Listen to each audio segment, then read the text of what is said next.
Greeting everyone. Today I'll be talking about data security, and I'm your presenter for today. My name is Amina Abdul Iddy.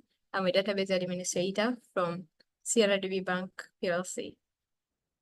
As already introduced myself, my name is Amina Abdul Iddy. My country of origin, I came from Tanzania, and my professional background, I have a MBA in IT management, but also I'm a database administrator who is Oracle certified, OCP 2019, but also I'm a member of cybersecurity, Women in Cybersecurity, Middle East and Africa. Okay, welcome. I'll start with an introduction to data security.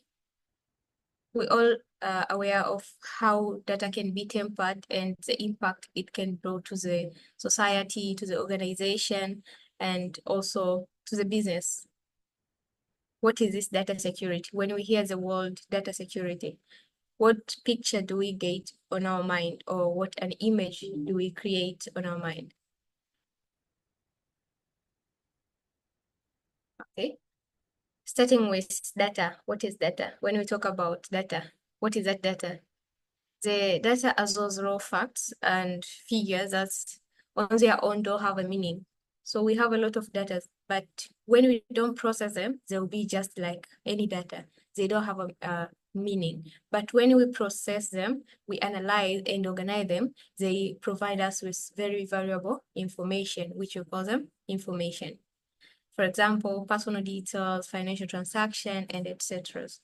When we have a data, for example, we have a name, also we have an account number and whatever, a lot of number which are scattered, a lot of information, a lot of data which are scattered. If we didn't know what this data represent, we won't be able to know exactly meaning of that data. That's why we process the data in order for us to get the information.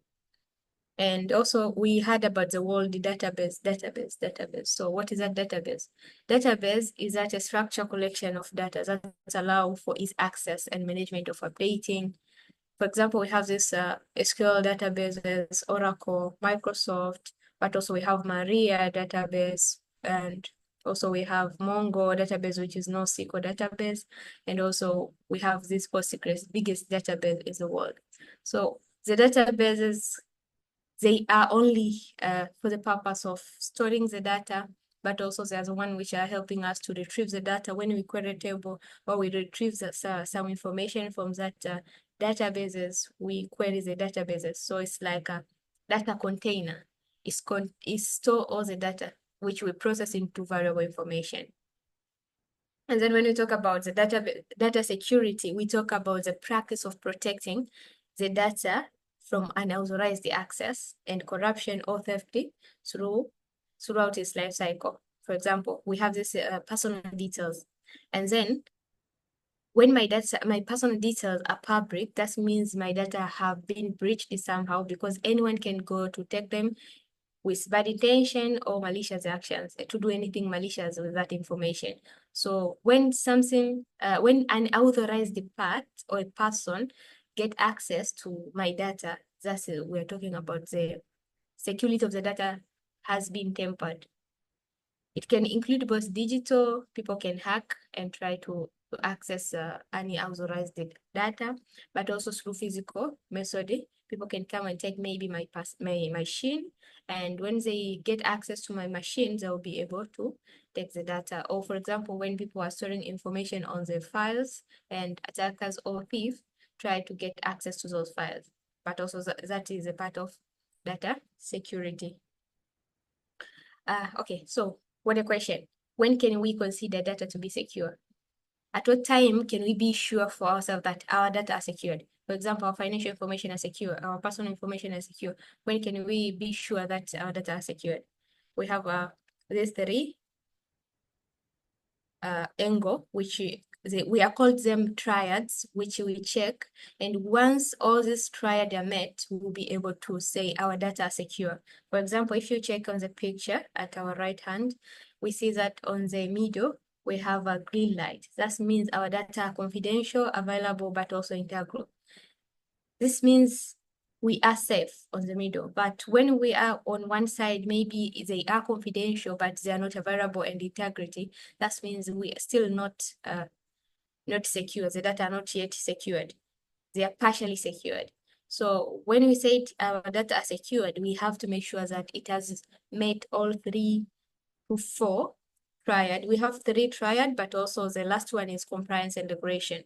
For example, when we say about confidentiality, we have to ensure that only authorized individuals can access the sensitive data. The personal information, we know nowadays we have GDPR, which is active for personal data protection. We have to make sure only authorized people have access to the sensitive data. How can we increase the confidentiality? Maybe by putting an encryption and also having access control in place. When we have a right control of access, we'll reduce this unauthorized individual to access our data. The second part, we're going to check for the integrity. When we talk about the integrity, we have to make sure the data remain accurate and trustworthy throughout its life cycle. For example, when I initiate the information and say this account, financial details for this person, for this account, maybe it's 1,000 USD. It has to be 1,000 USD up to the other end. You cannot just say right here is 1,000 USD and on the middle of the process you find out is 500 USD. That means the data has been tampered on the way to its life cycle. But also we have to prevent unauthorized modification.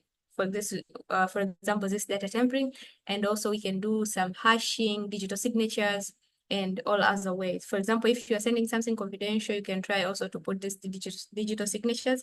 So when the right person access them, they have to acknowledge they have received it, and the data can be decrypted so they can see it. And the last triad, the last point concept of the triad is this availability. You have to make sure the data available. The data has been backed up, but also in case of any disaster recovery, in case of any disaster, they can be recovered to its origin. For example, when the system are crashed, we'll be able to restore from our backup and be able to operate as usual. And the last one, which is not part of the 3 triad, security triads, we have this compliance and regulation.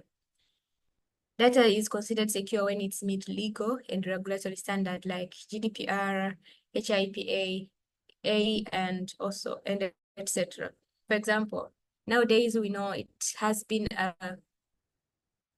it's one among the regulation that's in order for you to make a business with other organization, you have to make sure your data you have Data Protection Act, which is going on your organization for you to be able to do international business with others, but also you have to ensure the third parties, how they take the data. For example, maybe on the banking industry, when you talk about Visa and those other third parties which are working together with the banks, they have to be sure, they have to show how they process the data, how they use the data, and how they discard the data.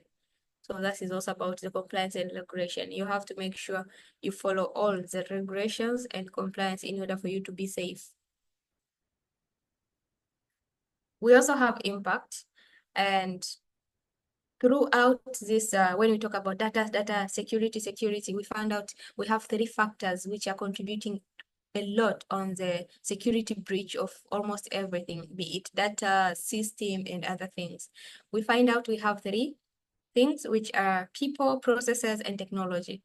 So on the data security, also people, process, and technology are impacting the data security. Let's see how people, process, and technology are impacting the data security. We're starting with people.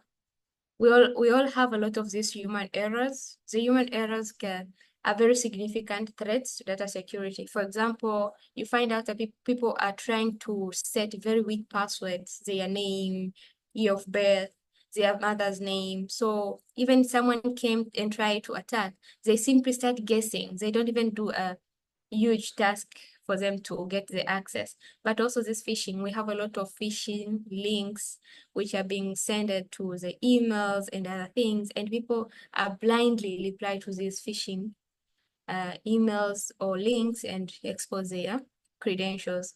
Thus, people need to be aware and being trained in order to follow this access control and clear policies for security in order for them to avoid this data security breach.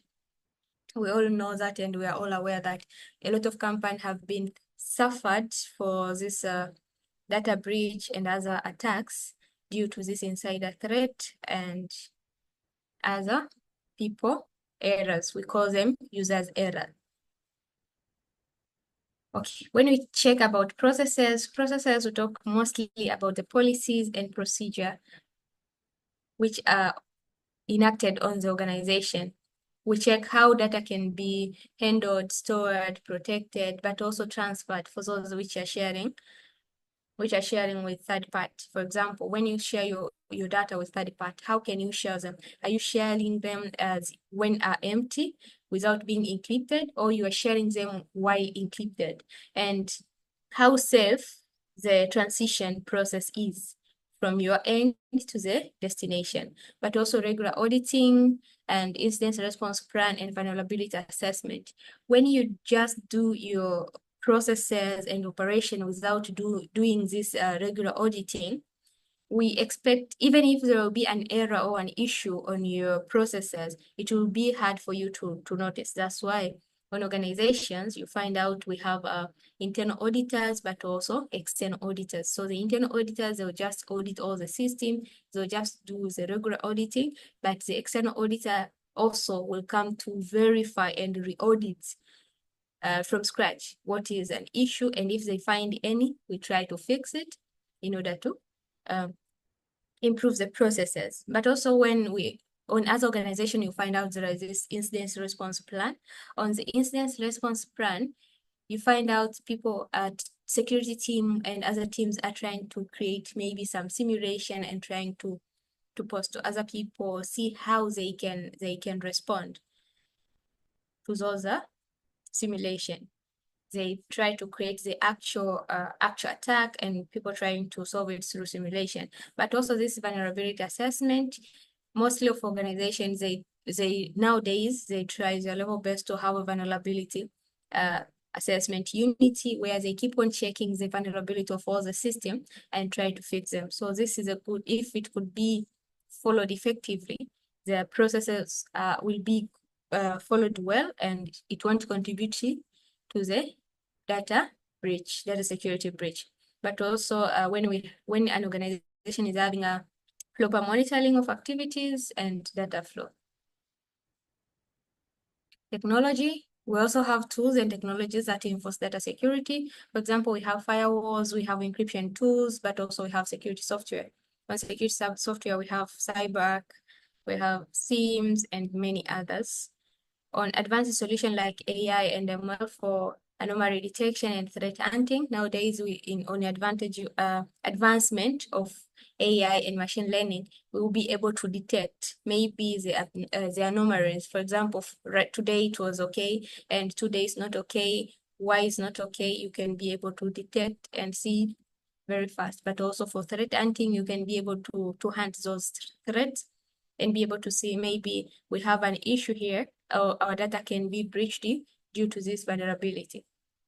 And integration of data security into application development. Nowadays, we have to ensure that these DevSec operations are being part of the application development, because once the application is developed blindly without involving these DevSec ops, they might miss a critical vulnerability for data being breached. That's why we emphasize on having this DevSecOps on application development as well. So we have seen the impact of PPT on data security. And now we're going to, how can we prevent this data security? I mean, how can we prevent the breach of the data security? Okay, so we can go with strong authentication mechanism. On this strong authentication mechanism, we have something like multi-factor authentication. When you put multi-factor authentication, that means we are having more than one authentication method. So if I have a password, I will be having another authentication, maybe a token or other things, Microsoft Authenticator or OneSpan, other things which can re-authenticate again. But also password management strategy, for example, complexity of the password. You can put a longer password, for example, having 25 characters, 15 characters, depend on the strategies which you're going with. But also the expiration, you can avoid unlimited password expiration to maybe 30 days and maybe 15 days regarding with the criticality of your system, but 30 days, 1 month is mostly recommended. But also the storage of those passwords, how your people are storing this password. For example, how are we storing our password? Are we putting them on the blank papers or pages, or are we using an encrypted system as well to put our password? So that is a very, very important thing to note. And on data encryption, we have to encrypt your data. Sensitive data is supposed to be encrypted, and both at rest and transit. When you're transferring from one point to another, can be supposed to be encrypted, but also when stored on other places to another. For example, when you take backup of your data and someone tried to get the copy of your backup, if your data have not been encrypted, that means that person can be able to restore the data and be able to access them. But once you encrypt them, it won't be possible, because whenever they try to import the data or restore the data, they'll require to have the key for the encryption, for the decryption, in order for them to decrypt. But also we have this access control.